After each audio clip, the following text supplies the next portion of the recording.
Wala ginatolerar sang Iloilo City Government ang natabo nga insidente sang pagpanakit nga ginhimo ni punong barangay Gemma Calzado sa SK Kagawad sini nga si Lawrence Galvez sa barangay Kasing-Kasing Molo, Iloilo City. Ini matapos ginpahayag nga ginlampusan sang punong barangay ang SK Kagawad gamit ang punta sang silhig nga may stainless nga nagresulta sa pagkagisi sang agtang ni Galvez. Sa interview sang Buong Radio kay Joy Fantelaga Gorzal, ang spokesperson ni Mayor Raisa Treñas iyagin pahayag nga ginmanduan na sang alkalde ang Iloilo City Police Office nga imbestigaran sang husto kag patas ang nasambit nga insidente. Luyag sang local government unit suno sa iya nga maestablishar ang kamatuoran kag masiguro nga mahatagan sang hustisya ang biktima. Gindugang pa sini nga ila tinguhaan nga mapasabat ang may responsibilidad sa amo nga insidente.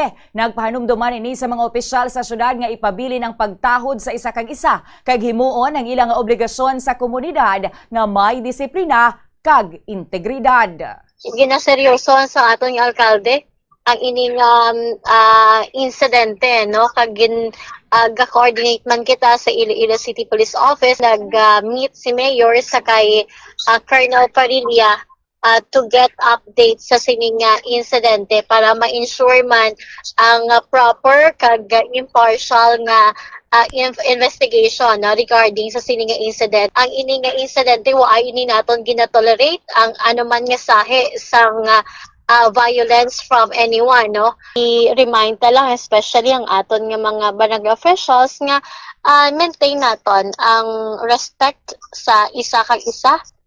Ang spokesperson ni Mayor Raisa Treñas, si Ms. Joy Fantelaga Gorzal.